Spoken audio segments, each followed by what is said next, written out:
Let's Talk with Ladies of Purpose. My name is Fungai. I'm going to be your host for today. And joining me on the panel today is Pam. Hi. Maureen. Hello. And Martha. How are you? Today we're going to be talking about a topic that is so relevant in our society today, a topic that has personally affected me, that I have had to deal with, a topic that I know most of us have to deal with probably on a daily basis, and that's the issue of unforgiveness.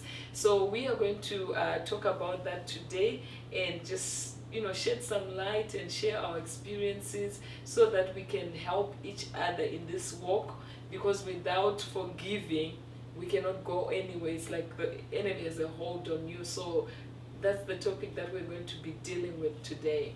I'm excited that we have to talk about unforgiveness because everyone goes through the issue. It's either you're in the process of forgiving or in the process of being hurt. To forgive and to unforgive, I think the issue that we have to try and learn with is forgiving and learning to live with the remembrance of what is personally I had to address it for myself. Because if you cannot forgive, you cannot move, you cannot budge, you cannot do anything. No, it's like they say, unforgiving. It's like you're drinking poison and expecting that other person to die. Wow. Yes, it is true. Because with me, when I went through, it depends on what you are going through. It depends. At times it's like people really tend to take it as to who has hurt you. Is it a family member? Is it your husband or a friend, a co-worker? But do you think it matters who has hurt you that you forgive? Not really, because we are supposed to forgive, whether it's a husband that has wronged you, whether it's your child that has wronged you, your pastor, talk about your pastor, Right. that has wronged you. We're still expected to forgive, whether even if it's my boss. And for some of us, I think that brings something. For some of us, we are harboring unforgiveness for even people that have moved on to be with the Lord, that are buried. And those people went even to be with the Lord and they probably didn't know they'd wronged us. That's true, because what happens is when you are hurt, sometimes we think we have forgiven, but it's because we've swept it under the rug, so that we can move on. The problem comes when that rug becomes too full and it opens up. So it still goes back to, I have forgiven, but have I forgotten? Or what have I done with what has caused you to go into that place? If somebody just say, It also for interest's depends, sake. sometimes it's difficult to forgive That's because of how many times you have been hurt Okay. continuously. The 70 times, 7 Yeah. times. So then it becomes interesting now. I think then it brings up the point, like, let me just give an example of a husband-wife situation. Maybe, let me take, we're all women. Right. Some of us are married here, some are not. Right. And let's say it's the husband that is wronged Right. the wife. And maybe the husband keeps on doing the same thing. Now, to bring your point home, how many times should we forgive? Or is there a consideration that we have to give when it becomes to certain kind of relationships? I would like to answer that. I think when your husband wrongs you, we still go back to the word of God. It's the same. A person wrongs you, you forgive. You have to continue forgiving and forgiving. But the danger now is what you continue to forgive, you've got to deal with it. If you do not, then that forgiving that you think you are doing, most probably you are not, you are learning to live by. So you can cross over and go over. So should we then put a condition on, I'm also looking at how God forgave us. It was an unconditional. He didn't say, if you do this, you do that, then I'll forgive you. Looking at a husband-wife situation, sometimes, we put conditions. If you do this, if you stop doing this, then I'll forgive you. We do that a lot of times, even maybe with our friends, with our children. They keep on repeating the same thing and we're saying, hello, next time I'm not going to forgive you. when you bring in the point of a marriage of husband and wife, I think that's just the perfect picture of what God brings closer to home for us. So for a husband and wife, we have to continue forgiving. I'm forgiving the priest of the house. Yeah. He's forgiving the church of God, me. So forgiveness is not with conditions. If you brought in a good point where you say, how does God see it? Once you put in there, how does God, and then I decrease. That's the most important factor. That fact is a fact. That's that right. we really need to know whose we are. That's right. Whose are we? And if I am doing it, if I'm doing the good, is as unto the Lord. How would Jesus deal with a situation like this if it had happened to him? I put myself in that position. Yeah, it's a process. It's a process which needs it's like a journey you're walking. Yes. You walk each time Yes. and learning how God forgives you. Remember, Sister Martha, this is not an easy thing. It is a process, like you say. Like time heals. But the most important thing we need to know is when you have decided, I am forgiving, you really need to ask for the hand of God. You bring an important point, Sister Maureen and Sister Martha, that it is a process, because we don't want to talk here and sound as if it's like when people are finished viewing this session, instantly they are forgiven. It is important that you point out, but also I come to your point. You are saying time heals. We've got some people that probably have walked in unforgiveness for years and years and years. Is it really a matter of time, or it's a matter of looking at, when we're going back to that love, what the Lord has done for us? It's based on love. Is it a matter of time though? I don't know. It couples that. You know what? Because we are dealing together. This is a relationship thing. The most important thing we need to talk about here, that we need to address, is communication. I understand all that, and I want to be real. I think there are 3 points here. The time of the pain and the totally I have forgiven. Okay. The problem that we're having is not the 2 points. It's in the middle, the process of moving from the pain to the point where you say you're fully forgiven. People need to know how to deal with what is in the middle.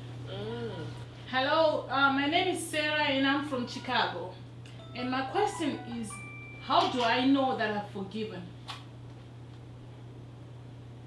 We've got an interesting question from one of our audiences calling from Chicago. Is it Chicago? Calling from Yes. Chicago. And they're saying, ladies, okay, I have forgiven. You have asked me to forgive, and I said I've forgiven. Or maybe I haven't. How do I know that I've forgiven? I can get that one. I think the thing is, if I know, it's a personal issue, the way I feel, the way I do it. Once I know that I've forgiven, when I talk about the situation, I don't even feel that deep hurt, that pain that I had then. So I can relate to a situation, I can relate to people who have hurt me, whether it be family and all. I'm prepared even to talk about it, and without feeling any pain within me. It's an interesting point that you bring. I need all of us to answer this question that the caller has brought, but when you're answering, you also brought a point, I think, that most people ask, does forgiveness mean reconciliation? But, like, let's say you have a friend at work. Let me just give an example. At work, you've got a friend, right, that you go to lunch with, and something goes wrong. Maybe they did something wrong to you. When you have forgiven, does it mean that relationship with your friend, your buddy, is restored? If it's not restored, does it mean you have not forgiven? Maybe just put that at our back of our minds as we answer this caller. How do I know that I've forgiven? I think that's interesting, because the example that you give of a friend, once you have forgiven them, personally, in my opinion, I do not think that we have to continue being the best of friends. But I can receive you, I can love you, The reason why sometimes you cannot restore back to where things were in friendship is because whatever it is that has happened has made me realize that maybe our friendship has to be dealt with at a different level. Interesting. Sister Yeah, Mabel, with me, tell us. that question I can answer because I went through it. I went through that experience of how do I know that I have forgiven. I can tell you that when my in-laws gave me a hard time when my ex-husband died, accusing me of doing something bad to him. But anyway, that was past history. To me, I can relate to some experience that when I totally forgave, I could face the people with no hate in my heart. I could, relate to them without any Something that speaks into your heart, yes, right? with nothing coming up in my heart to say these people. You know, Perfect. thank you, Sister Perfect. Martha. Yeah. This is it's quite interesting to me because the Lord has blessed me with just the gift of not harboring, that forgiveness. To me, it flows easily. Once I realize I've been wronged, once I realize and think about it and pray about it, then you will even forget about the person that has wronged me. Can even pass through there, but I'll be like, well, Is it a now issue? Was it now then? Or is it a now issue that it's flowing, that you can now, anyone hurt you, you forgive? Is it something that is happening to you now? the thing is, with this life, we are talking about this life. With this life, you have gone through, and also it depends on the background. Where have you come? In Psalms 11:3, if the foundations be destroyed, what can the righteous do? Okay. It's a thing that flows easily for me to fall for. It's not like I'm bitter and I'll get really. Of course, it hurts. But the way I deal with it, the way I block it within me, I don't know. There's some mechanism that I don't know what goes on in my mind. Oh, you should be surely blessed. Oh, yeah. Because sometimes, sometimes it's not as easy. I think what happens in life is sometimes there's that thing that happens, and then something is built in you that says, you know what, I have to forgive. The Holy Spirit has to do a work within you. And that work has to be done. And so I just want to say to our viewers, even to the person that asked this question from Chicago, forgiveness is a process. I don't want the enemy to beat you up tomorrow morning or tonight when you are feeling like you have not forgiven. It is a process that you yourself has to go through. And when you come to that point where you're fully forgiven, the only thing that flows out of you is love for that person. What's up, everybody? I'm Vicky Mandlazi, and I have one question for you. If I told you that there was one word from God, or that I had one word from God that would guarantee you the perfect life, job, and to the ladies, the perfect husband, regardless of who you were married to today, would you want to know what that word was? Transforming our lives begins with that one word. And that one word I'm going to share with you today is attitude. Attitude determines everything in the success of everyone's life. It determines your job, your family, your friendships, your future, but most importantly, it determines your walk with God. I am in no way trying to preach to you, but I'm here to share my own life experiences with attitude. I hope that you can join us this year at our 2012 Ladies of Purpose Conference so we can share the challenges of this word together. Come, let's talk. You may be transformed. I'll see you then. Let me hear you shout. I can hear you. Woo!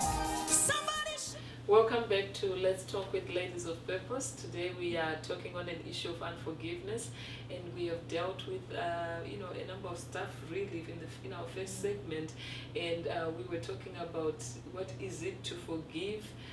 How do I know that I have forgiven? We just got a caller that called in and asking a question, how do I know that I have forgiven? And I think we also touched on points that forgiveness is a process. It's not something that just happens. So it's pretty interesting that this is a wide topic that probably we won't be able to finish today, but we want to deal with as much as possible. So just going back to our caller who said, how do I know I've forgiven? I know we had said, when you remember that issue now, you don't feel that same pain. The scar is there, but you are healed from inside out. You didn't just put a band-aid, it's actually healed. There's a scar, but that scar doesn't affect you. You still remember things that happened. It's okay. But you're forgiven from that. So that's just an interesting issue. And I think just to bring it up to par, I want to say, like, when you are forgiven. Yes, Let's talk about bitterness. that's right. What do we understand about bitterness when we say somebody is bitter? Because that's really tied up with unforgiveness.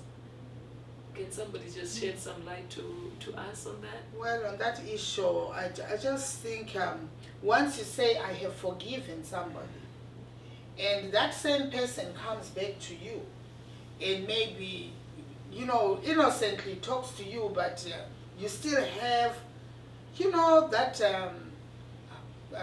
bitter answer, or the way you relate, the way you answer that person, That it brings it brings something. up something that riles within you, then you know you are bitter.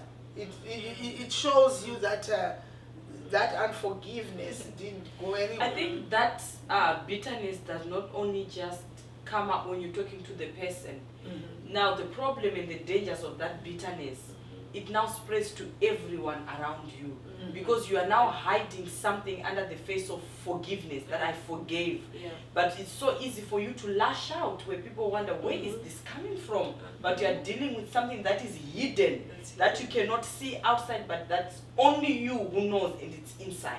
But then people can see it. People it can affects see people it. around you. I like to always say bitterness is toxic. Yes. It is toxic. It affects the people around That's you. exactly what I wanted to say. What is the meaning of bitter? If you just think of something you want to eat and it's bitter, like gallbladder.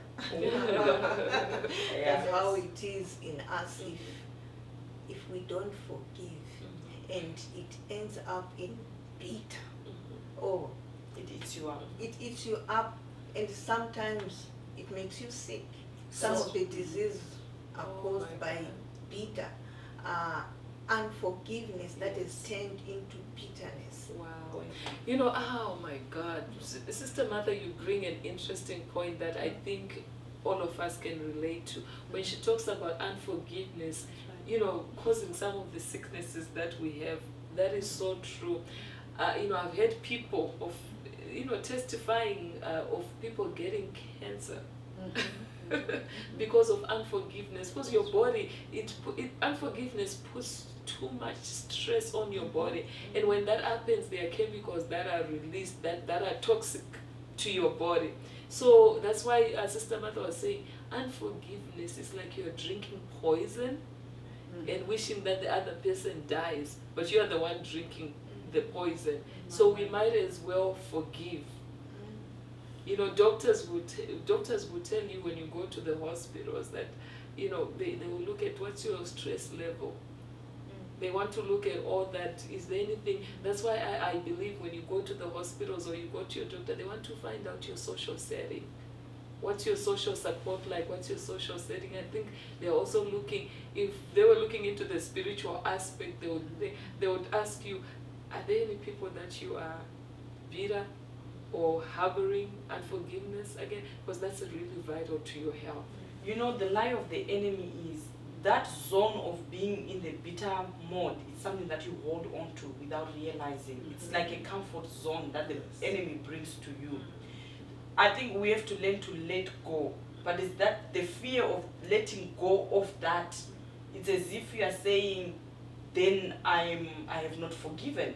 So it's secretly holding on to something that comes as toxic, and that brings, as you say, the blood pressures, all the other toxic diseases that come with it.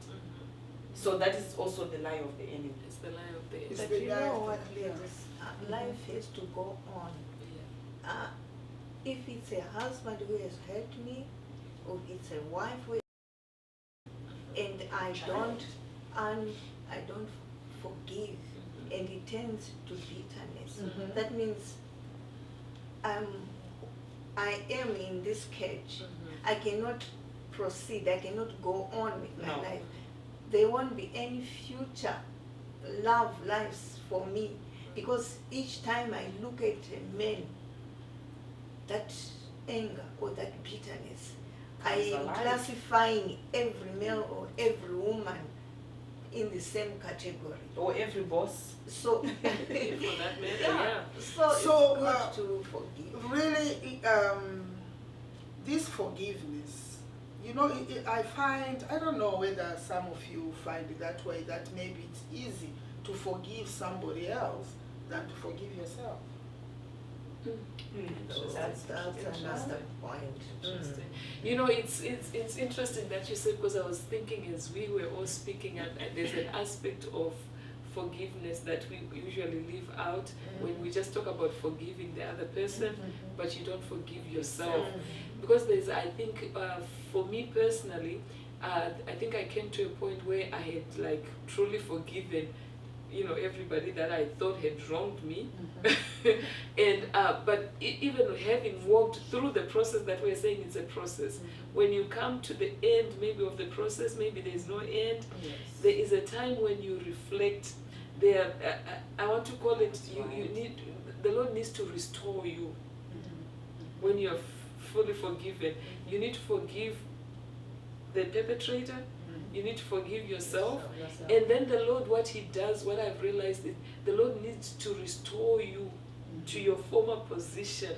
And when we talk of restoration, sometimes it's like, I'll give an example of, you know, when I was hurt, I just thought, you know, everybody was out to just hurt me. It just happens, not just you, it just happens. So you come into a point where you just want to keep to yourself. To protect yourself. To put your, yes, you talk about protecting yourself. Yeah. I think you get to a point where you want to protect yourself so you don't have to repeat the process again. So your mind is telling you, be careful of this. Yes. You use the points that hurt you. Those become the points that you're using to say, hey, you've got to protect yourself. So it's like you're putting a wall. For me, it was as if I had put this wall between me and people that really didn't do anything, people that loved me, people that wanted to minister to me, people that one thing that I also recognized is people that I could have ministered to, I couldn't minister to because I'd put a wall. We hope you get to join us next time on Ladies of Purpose Let's Talk, and also get to join us in person at Crown Plaza Hotel on Midway and Beltline, end of July, at our Ladies of Purpose 2012 International Conference. God bless you, we love you, and we call you blessed. Come on.